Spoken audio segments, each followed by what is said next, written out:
संमेलन कशासाठी आयोजित केले? रिपब्लिकन पार्टी ऑफ इंडियाची जिल्हा व शहर शाखेची बैठक या ठिकाणी आयोजित करण्यात आलेली होती आणि 14 जानेवारीला डॉक्टर बाबासाहेब आंबेडकर मराठवाडा विद्यापीठाचा नामविस्तार दिन ची वर्धापन दिन आहे।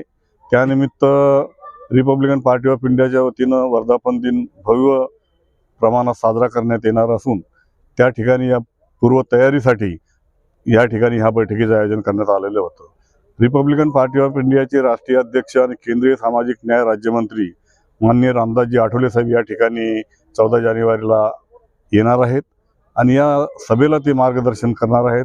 सर्व लोकांना ते या ठिकाणी संबोधित करणार आहेत आणि म्हणून ही सभा भव्य कशी होईल आणि शहरामध्ये या सभेची तयारी कशी करता येईल, ग्रामीण भागामध्ये तालुक्यामध्ये शहरामध्ये या ठिकाणी या सभेची तयारी कार्यकर्त्यांनी करावी, तर त्या दृष्टीने ही बैठक प्रामुख्याने या ठिकाणी घेण्यात आलेली आहे। त्याचबरोबर येणाऱ्या काळामध्ये स्थानिक स्वराज्य संस्थांच्या निवडणुका या ठिकाणी लागतील आणि स्थानिक स्वराज्य संस्थांच्या निवडणुकामध्ये रिपब्लिकन पक्षाची भूमिका ही महत्त्वाची असणार आहे आणि प्रत्येक तालुक्यातील कार्यकर्त्याला, शहरातील कार्यकर्त्याला देखील महापालिका असेल, जिल्हा परिषद असेल, पंचायत समिती असेल, या ठिकाणी RPIच्या कार्यकर्त्यांना निवडून आणण्यासाठी आणि RPIला प्रतिनिधित्व कसं मिळेल हा प्रयत्न या ठिकाणी निश्चितपणाने होईल। त्या दृष्टीने देखील या बैठकीमध्ये चर्चा करण्यात आली। पक्षवाढीच्या दृष्टिकोनातून देखील रिपब्लिकन पार्टी ऑफ इंडिया हा NDA सोबत काम करतो आहे आणि महाराष्ट्रामध्ये आता NDAची सत्ता आली आणि या सत्तेमध्ये रिपब्लिकन पक्षाचा मोठा सहभाग या ठिकाणी आहे आणि म्हणून या सहभागाचा निश्चितपणाने उपयोग रिपब्लिकन पार्टी ऑफ इंडियाच्या कार्यकर्त्यांना झाला पाहिजे। प्रत्येक कार्यकर्ता हा स्वतःच्या पायावर उभा राहिला पाहिजे, प्रत्येक कार्यकर्त्याची आर्थिक परिस्थिती सुधारली पाहिजे आणि बाबासाहेब आंबेडकरांचा विचार समोर घेऊन हा पक्ष काम करतो आहे आणि हा पक्ष अधिकाधिक ग्रामीण भागामध्ये वाढवण्याचं काम, तरुणांना या ठिकाणी पार्टीच्या सोबत जोडण्याचं काम, हे अभियान मोठ्या प्रमाणात या ठिकाणी जिल्ह्यामध्ये घेण्यात येणार आहे आणि परत एकदा विद्यापीठाचा नामविस्तार दिन हा संपूर्ण शहरामध्ये आणि जिल्ह्यामध्ये महाराष्ट्रामध्ये साजरा करण्यात येतो। पण प्रामुख्याने संभाजीनगरमध्ये या नामांतरासाठी आम्ही खस्ता खाल्ल्यात। प्रचंड असा संघर्ष नामांतरासाठी आठवले साहेबांच्या नेतृत्वाखाली आम्ही केला आणि 17 वर्षाच्या संघर्षानंतर रामदास आठवले हे या महाराष्ट्राचे सामाजिक न्याय मंत्री होते, कॅबिनेट मंत्री होते आणि शरद पवार मुख्यमंत्री होते आणि म्हणून आठवले साहेबांच्या संघर्षानंतर आणि आठवले साहेबांच्या विनंतीला मान देऊन ह्या संघर्षानंतर हे नामांतर आम्ही मिळवलं आणि म्हणून नामांतराचा संघर्ष समोर ठेवून आणि आमच्या कार्यकर्त्यांनी दिलेलं बलिदान हे समोर ठेवून हा संघर्ष दिवस आम्ही या ठिकाणी साजरा करतो आणि ही पूर्वनियोजित सभा आम्ही मोठ्या फरकानं आणि मोठ्या हिमतीने या ठिकाणी करतो आणि सगळ्या लोकांनी या सभेमध्ये आणि या समारंभामध्ये सामील झालं पाहिजे असं आवाहन देखील आम्ही या ठिकाणी आज केलेलं आहे।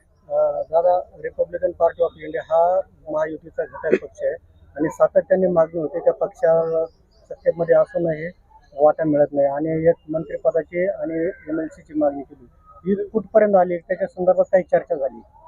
नाही, आता हे मंत्रिमंडळ जाहीर झालं, हे मंत्रिमंडळ जाहीर होण्याच्या अगोदर देवेंद्र फडणवीस आणि आठवले साहेबांशी चर्चा झाली होती।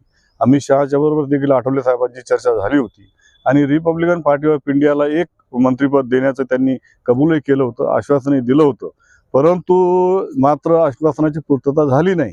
त्याच्यामुळे आठवले साहेबांनी देखील नाराजी व्यक्त केली, आम्ही देखील नाराजी व्यक्त केली। पण पुढच्या काळात या मागणीवर निश्चितपणानं MLCवर आणि ह्या मंत्रिपदावर विचार होईल असा आम्हाला या ठिकाणी विश्वास आहे। स्थानिक स्वराज्य संस्थेच्या निवडणुका संदर्भात तुम्ही बोलले, पक्ष हा स्वबळावर लढणार का महायुती म्हणून? नाही, आता आम्ही तर निवडणूक लढवण्याची तयारी आम्ही या ठिकाणी करतो आहोत आणि महाराष्ट्र कार्यकारिणीची बैठक पुढच्या 15 दिवसानंतर आठवले साहेब आयोजित करणार आहेत। त्याच्यानंतर स्टेज कमिटीच्या बैठकीमध्ये हा निर्णय होईल। साहेबांची सभा आयोजित केली, त्या सभेच्या निमित्ताने कार्यकर्त्यांना काय आवाहन करणार? नाही, साहेबांची सभा आयोजित या ठिकाणी केलेली आहे म्हणून मी कार्यकर्त्यांना या ठिकाणी आवाहन करेल की खरा सच्चा पॅन्थर हा रामदास आठवले आहे आणि नामांतराचा शिल्पकार हा रामदास आठवले आहे। त्यांनी हे नामांतर घडवून आणलं आणि ते मंत्री असताना विशेष म्हणजे हे नामांतर झालं आणि म्हणून मी सगळ्या कार्यकर्त्यांना या ठिकाणी विनंती करेल की या संघर्षातून निर्माण झालेल्या नामांतराच्या सभेला आपण या मोठ्या संख्येने उपस्थित राहावं आणि आपला आठवले साहेबांचा जो झेंडा आहे हा प्रत्येक गावागावात न्यावा, बाबासाहेब आंबेडकरांचा विचार हा प्रत्येक गावागावात न्यावा असा या ठिकाणी आम्ही संकल्प केलेला आहे। रिपब्लिकन पार्टी ऑफ इंडियाचा प्रदेश कार्याध्यक्ष आहे आणि या ठिकाणी मराठवाड्याचे अध्यक्ष ज्येष्ठ नेते आमचे रिपाईचे मिलिंद शेळके उपस्थित आहेत, त्याचप्रमाणे बाळकृष्ण इंगळे उपस्थित आहेत, अरविंद अवसरकर उपस्थित आहेत, सुखदेव जगताप उपस्थित आहेत. आमचे या ठिकाणी सोयगाव तालुक्यामध्ये ऑल इंडिया पॅन्थरमधून आज ज्यांनी या ठिकाणी प्रवेश केला शेकडो कार्यकर्त्यासह ते आमचे अमोल कोतकर हे देखील या ठिकाणी उपस्थित आहेत. या सर्वांच्या उपस्थितीमध्ये ही प्रामुख्याने बैठक संपन्न झालेली आहे. धन्यवाद. Subscribe now and press the bell icon. Never miss an update.